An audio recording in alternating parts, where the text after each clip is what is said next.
आगे बढ़ते हैं, ये नागौद सीट की बात करेंगे। नागौद सीट पर मैं शैलेंद्र मिश्रा जी आपसे जानना चाहूंगी, नागौद सीट पर भारतीय जनता पार्टी ने नागेंद्र सिंह जी को मौका दिया है। एक अच्छी खासी उनकी उम्र है और तजुर्बा भी उनको इलेक्शन का बहुत अच्छा है।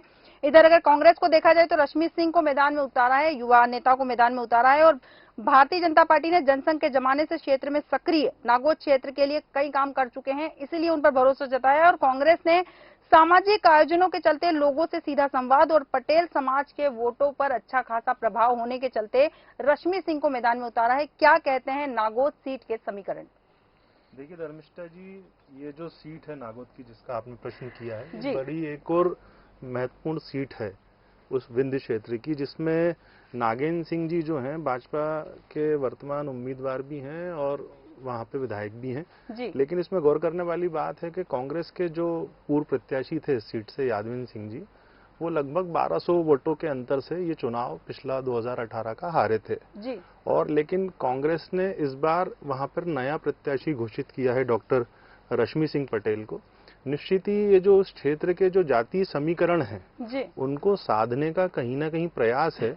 लेकिन ये जो एक एज फैक्टर है नागेंद्र सिंह जी के साथ जी। और क्योंकि ये जो सीट है, जहां तक जानकारी है, यहाँ पे उनके वोट भी काफी बड़ी संख्या में उनके समाज के, और ऐसे में कांग्रेस ने जो अन्य जो ओबीसी खासकर वर्ग के जो मतदाता हैं, जिसमें पटेल भी हैं, कुशवाहा लोग भी हैं वहां पर, और सपा ने भी वहां पर राम शरण कुशवाहा को टिकट दिया है।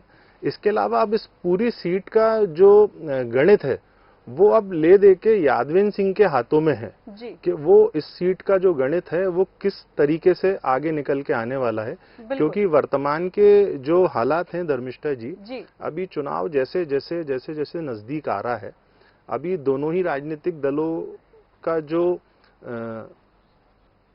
उनके पास जो मतलब हथियार जो उन्होंने छिपा के रखे हैं, राजनीतिक हथियार, वो अभी पूरी तरह निकाले नहीं गए हैं। लेकिन विंध्य में जिस प्रकार से कांग्रेस जो ग्रोथ कर रही थी पिछले 3 वर्षों में, जिस प्रकार की सूचनाएं आ रही थी और हम लोग भी बातचीत करते थे, लोगों के पास जाते आते थे, मिलते थे, कांग्रेस कहीं ना कहीं विंध्य में बढ़त हासिल करने की ओर जा रही थी। और भारतीय जनता पार्टी की जो मैं कहूंगा निश्चित समझदारी, जो चुनाव के कुछ महीनों पूर्व भाजपा ने जिस तरीके से उस क्षेत्र के समीकरणों को समझा और वहां पे जिस प्रकार से जो एक विरोध भारतीय जनता पार्टी के खिलाफ धीरे धीरे बढ़ रहा था, उसको कहीं ना कहीं कंट्रोल करने की कोशिश की है, जिसमें पुराने जो ऐसे स्थापित राजनेता हैं खासकर उस क्षेत्र के, चाहे वो हम जिस सीट की बात कर रहे हैं नागेंद्र सिंह जी हों या और भी अन्य वहां के जो ब्राह्मण ठाकुर राजनेता हैं, उन्हें साधने की कोशिश की है।